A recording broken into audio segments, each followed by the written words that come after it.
Brought to you by Agilus Diagnostics.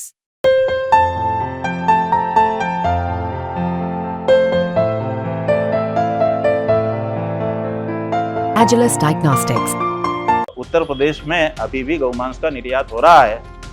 तो पहले तो इसको योगी जी को गोरक्षपीठ से बैठे हुए हैं। देखिए, गोरक्षपीठ से जो व्यक्ति हो, अगर वो सत्ता में आ जाए तो कम से कम उसको अपने गोरक्षपीठ की तो लाज रखनी चाहिए।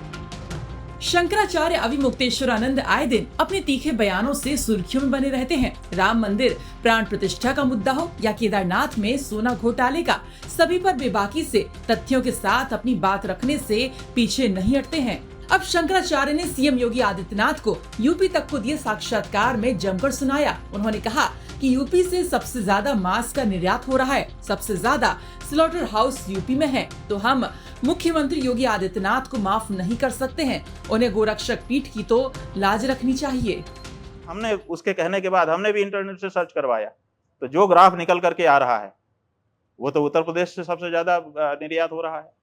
तो जब उत्तर प्रदेश में अभी भी गौमांस का निर्यात हो रहा है तो पहले तो इसको योगी जी को गोरक्षपीठ से बैठे हुए हैं। देखिए, गोरक्षपीठ से जो व्यक्ति हो, अगर वो सत्ता में आ जाए तो कम से कम उसको अपने गोरक्षपीठ की तो लाज रखनी चाहिए। अच्छा, हमने सुना है आप योगी जी को संत नहीं मानते हैं, सिर्फ नहीं, हम संत नेता मानते हैं, लेकिन अभी जब तक वो राजनीति में है तब तक कैसे माने। तो शंकराचार्य कह रहे हैं कि जो गोरक्षक पीठ से हो और सत्ता में आए तो उसे गोरक्षक पीठ की तो लाज रखनी चाहिए।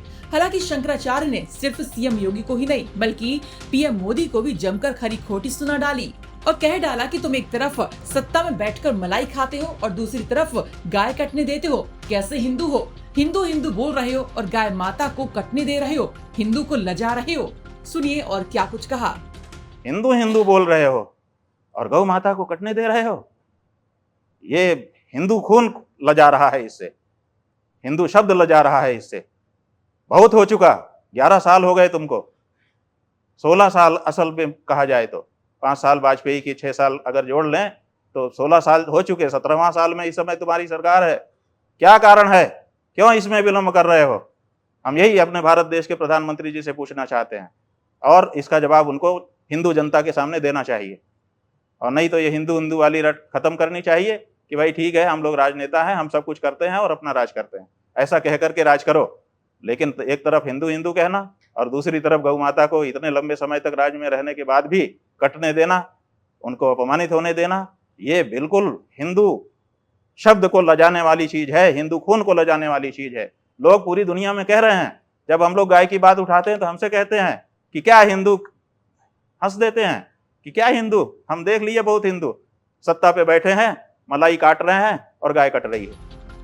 बता दें कि शंकराचार्य अविमुक्तेश्वरानंद गौ माता को राष्ट्रमाता बनाने के लिए काफी समय से सरकार से मांग कर रहे हैं। उन्होंने सभी राज्यों में इसी को लेकर जागरूकता फैलाने के लिए भारत यात्रा निकाली है। अब देखना ये होगा कि गौ माता को राष्ट्रमाता बनाने का शंकराचार्य जी का संकल्प कब पूरा हो पाता है। ब्यूरो रिपोर्ट यूपी तक।